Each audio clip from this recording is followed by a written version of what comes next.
Protestos irromperam em Israel depois que o primeiro-ministro Benjamin Netanyahu admitiu ao ministro da Defesa do país, Yoav Gallant. Netanyahu disse que uma crise de confiança entre os dois líderes levou à sua decisão, acrescentando que sua confiança em Gallant havia corroído nos últimos meses e que o ministro das Relações Exteriores Israel Katz entraria para substituí-lo. Gallant disse que sua remoção foi devido a desacordo em 3 questões, incluindo sua crença de que é possível obter os reféns restantes de volta de Gaza se Israel fizer concessões dolorosas que podem se mortar. Muitos manifestantes nas ruas estavam pedindo a renúncia de Netanyahu e exigindo que o novo ministro da Defesa priorizasse um acordo de reféns. Anúncio: Netanyahu e Gallant têm uma longa relação de trabalho divisiva. Durante o ano passado, houve relatos de discussões entre os dois homens sobre a estratégia de guerra de Israel. O ex-ministro da Defesa também está descontente com os planos de continuar a permitir que os cidadãos ultra-ortodoxos de Israel sejam isentos de servir nas Forças Armadas. Meses antes do início da guerra em Gaza, em outubro de 2023, Netanyahu admitiu Gallant por diferenças políticas, antes de reintegrá-lo após grande protesto público. Mas na terça-feira, Netanyahu disse: "No meio de uma guerra, mais do que nunca, é necessária total confiança entre o primeiro-ministro e o ministro da Defesa." Ele disse que, embora tenha havido confiança e trabalho frutífero nos primeiros meses da guerra, durante os últimos meses essa confiança rachou. Netanyahu acrescentou que lacunas significativas foram descobertas entre mim e Gallant na gestão da campanha. Estas foram acompanhadas por declarações e ações que contradizem as decisões do governo, acrescentou. Após a notícia, Gallant postou nas redes sociais que a segurança do Estado de Israel era e sempre será a missão da minha vida. Mais tarde, ele divulgou uma declaração completa na terça-feira à noite dizendo que sua remoção do cargo foi o resultado de desacordo em 3 questões. Ele acreditava que não deveria haver exceções para o serviço militar, que o inquérito nacional era necessário para aprender lições e que os reféns deveriam ser trazidos de volta o mais rápido possível. Em referência aos reféns, ele disse: "Eu determino que é possível atingir esse objetivo. Isso requer concessões dolorosas que o Estado de Israel pode carregar e as IDF podem suportar."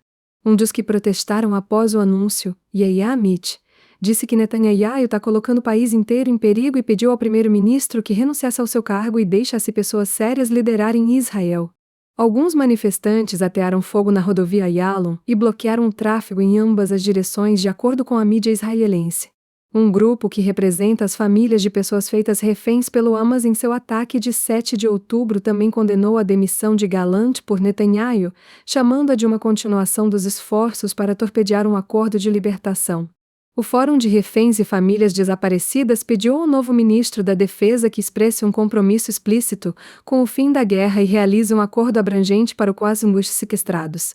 Cerca de 100 reféns dos 25 feitos pelo Hamas em 7 de outubro de 2023 permanecem desaparecidos por mais de um ano de guerra. Seu substituto Katz é visto como ainda mais agressivo em termos de estratégia militar.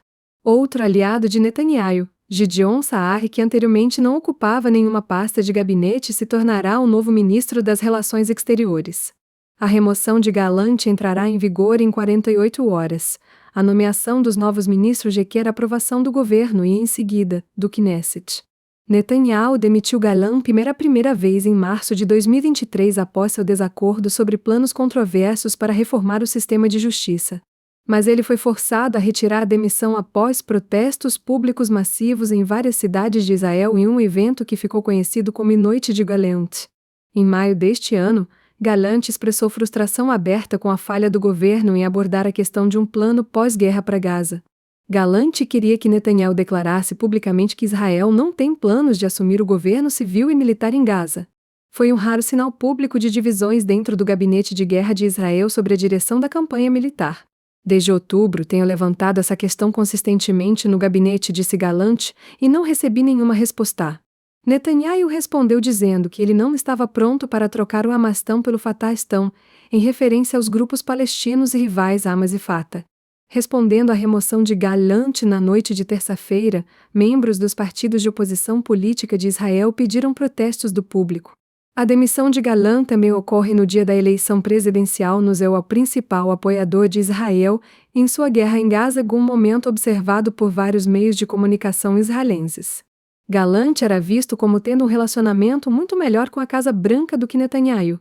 Um representante do Conselho de Segurança Nacional da Casa Branca disse na terça-feira: o ministro Gallant tem sido um parceiro importante em todos os assuntos relacionados à defesa de Israel. Como parceiros próximos, continuaremos a trabalhar em colaboração com o próximo ministro da Defesa de Israel. Observadores notam que a remoção de Gallant também ocorre em um momento em que Netanyahu está sob pressão de políticos de extrema-direita para aprovar um projeto de lei que continuaria a permitir que cidadãos ultraortodoxos de Israel fossem isentos de servir nas Forças Armadas. Gallant era um oponente de alto perfil do projeto de lei.